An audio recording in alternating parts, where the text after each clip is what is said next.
Welcome back to Primary Source China Investment. This week we're on show Z4, and we're talking about what happened with the reopening trade in China. Last October, when Li Chang was promoted to the Party Congress, China signaled the beginning of the end of COVID-0. Many stocks at that time really jumped, but the official end didn't come until Xi Jinping's announcement on December 7th, 2022.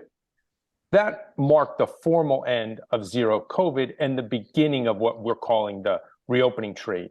And at that time, there was a lot of bullishness, everything from consumption to factories, opening, so on and so on. Peng.guo and I chimed in at the time and strongly suggested that the best way to allocate to China was to look at those A shares and specifically those boring large cap names. So what happened and what might happen going forward? We're going to put up a lot of charts today, but the first thing we're going to show are the high-flying names that trade in MCHI and KWEB. Those are the ETFs on the ground in the US that track some Hong Kong listed, some US listed, and a lot of China tech. Tencent, Alibaba, Meituan. After that December 7th, those were really fast moving. They went up, between 10 and 35%, only to give it all back and more.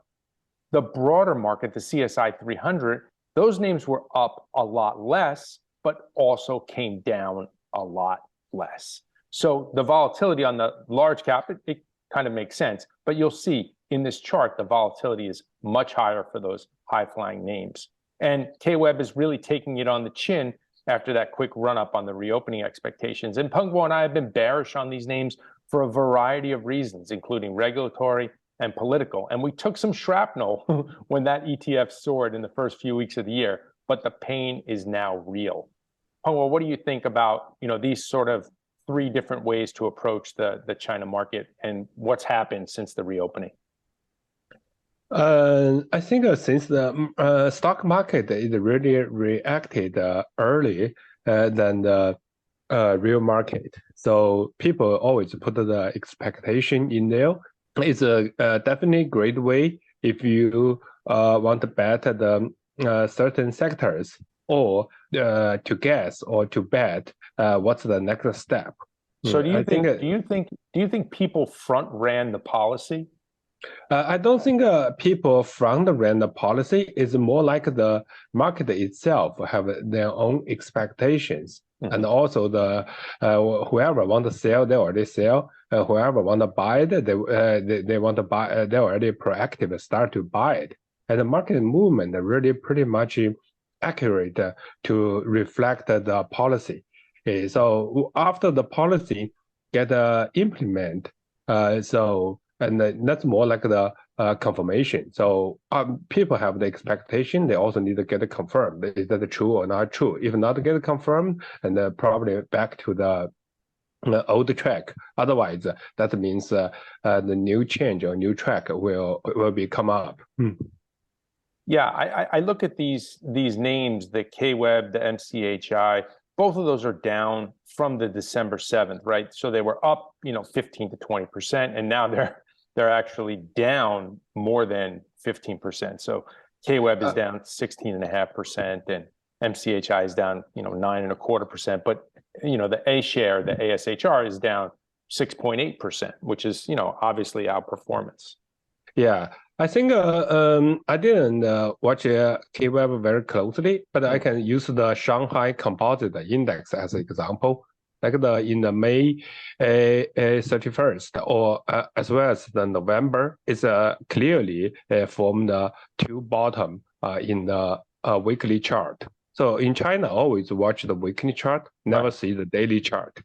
So for the weekly chart, is quite clear. This after the two W bottom, and it's getting up for the weekly uptrend. So until the recent in the May. So is this will form another downtrend? Probably not. So it's more like the get some volatility for a few weeks and then waiting for a lot of the big news, especially like the U.S. Debt ceilings. I think that one is really impact the global equity market and also affect the entire pricing for the risk asset.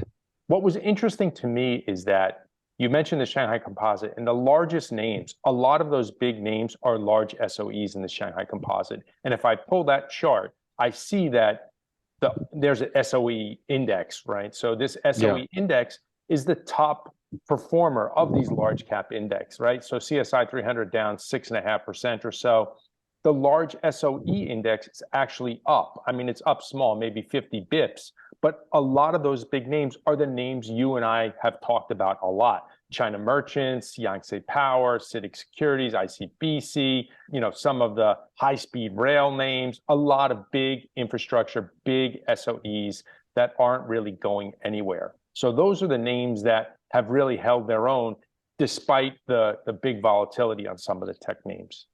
Yeah, big SOE companies, there's a logic to support them because really in the period and SOE companies have more capabilities to resist the risk as well as get recovered. So after the China lifted the COVID policy. Yeah.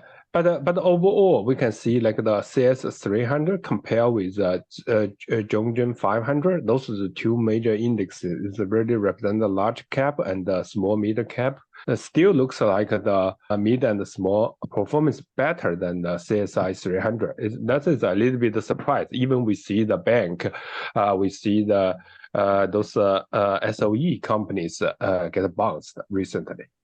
Right.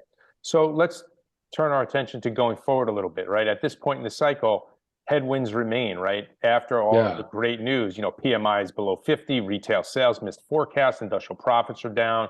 So where do you see the next 6 months?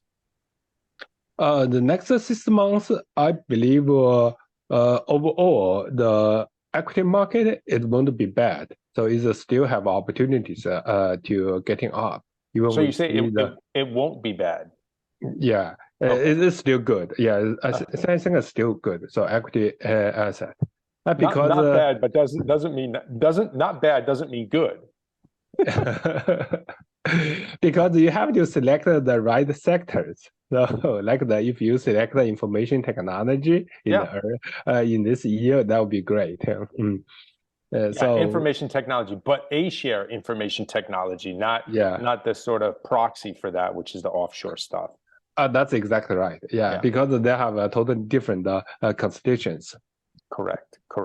Well, I think these big names, I will stay the course with these big names. We still have a lot of policy uncertainty. We still have a lot of geopolitical uncertainty. So for those who are allocating, I will say stick to these large SOEs. They also pay great dividends, which is another story that we've talked about in the past, but really doesn't get the headlines that it deserves. So some of these names, great institutions, large client base, big install base.